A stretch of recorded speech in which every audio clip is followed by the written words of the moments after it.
Olá, hidro-heróis! Tudo bem? Eu sou Jerônimo Bezerra, autor do blog O Poder do Hidrogênio, e estou aqui para te oferecer um vídeo explicando de forma resumida o sistema de injeção eletrônica.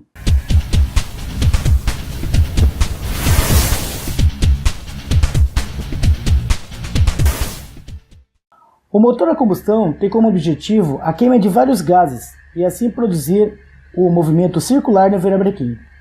Inicialmente, todo o processo é feito de forma mecânica. Nesse período, não existia preocupação com o meio ambiente, nem com o preço do combustível.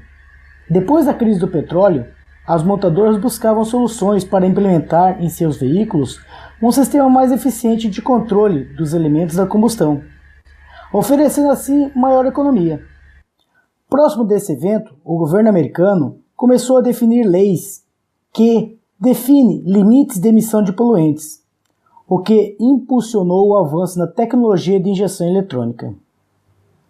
Mas antes das leis, um visionário já tinha pensado em algo. Isso foi em 1912, onde Robert Bosch inventou o primeiro protótipo de injeção eletrônica. Mas só foi colocado em produção em 1957 em um Corvette.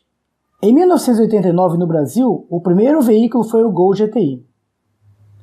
A evolução dos motores à explosão levaram à busca por medidas mais precisas, e isso foi possível com o advento da facilidade em utilizar a eletrônica embarcada.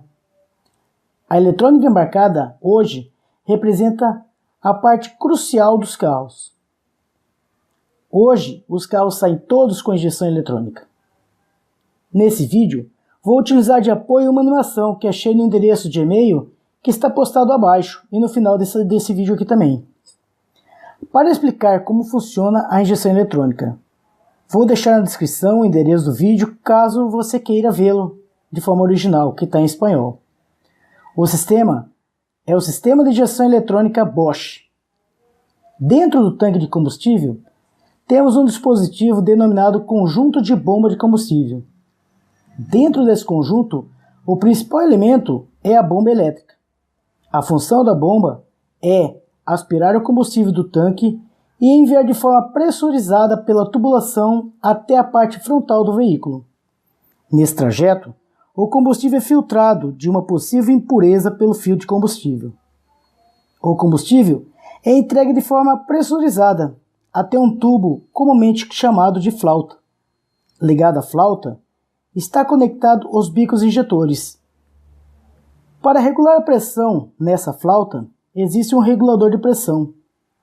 O combustível com a pressão correta entra pelo bico do bico injetor, que abre e fecha dentro de um tempo preciso, pulverizando assim o combustível, ocorrendo a mistura ar-combustível. Esse combustível que foi injetado na câmara de combustão, no tempo certo, recebe a centelha, gerando movimento ao motor. Para ter um bom centelhamento, é necessário um sistema de alta potência, composto de bobinas, para distribuir de forma ordenada a centelha. Ligado ao bloco do motor, antes do coletor de admissão, vamos encontrar a borboleta, onde, no abrir e fechar deste, controla o volume de ar aspirado ao coletor de admissão pelo sensor de posição da borboleta. Também existe um sensor de fluxo de massa de ar conhecida como sensor MAF, que mede o fluxo de ar que está entrando no sistema. O sensor MAF é conhecido tecnicamente pelo nome de gerador de frequência, já que converte o fluxo de ar do motor num sinal de frequência. Os motores que utilizam o sensor MAF são extremamente sensíveis a vazamento de ar, pois isso afeta a medição. E por isso que uma vareta medidora mal assentada ou a falta de uma tampa de bujão de abastecimento de óleo pode fazer com que o motor funcione em marcha lenta de maneira trepidante, ou até mesmo pare de funcionar. Em alguns veículos, no corpo onde está contida a borboleta, existe um sensor responsável pela medida de pressão e temperatura do ar. O sensor de pressão funciona assim. Quando o motor está desligado, a pressão do coletor é a mesma que a pressão atmosférica, aproximadamente 15 psi ou 103 kPa, ao nível do mar. Quando o motor está funcionando, a pressão do coletor é inferior, devido à sucção desenvolvida pelo pistão, que gera um vácuo, Durante o funcionamento do veículo, as mudanças de posição do acelerador e na carga do motor têm um efeito direto na pressão do coletor. Essa relação permite ao computador de bordo calcular o fluxo de ar do motor baseado no sinal do sensor MAP. Esse sensor geralmente é fixado no coletor de admissão ou próximo dele. O sensor de temperatura de ar funciona assim. Quando a temperatura do ar é baixa, a resistência do sensor é alta. Nessa condição, a voltagem do sinal IAT continua próximo de 5 volts, pois há pouca queda de voltagem no resistor. À medida que a temperatura do ar sobe, a resistência do sensor IAT cai continuamente. Isso resulta em uma redução correspondente na voltagem do sinal. O computador de bordo utiliza o sinal do IAT principalmente para ajustar o avanço da ignição. Em alguns veículos existe um sensor de fase. No bloco do motor existe um sensor denominado de sensor de detonação. No volante do motor existe um sensor de rotação, responsável pela medida de voltas por minuto do motor.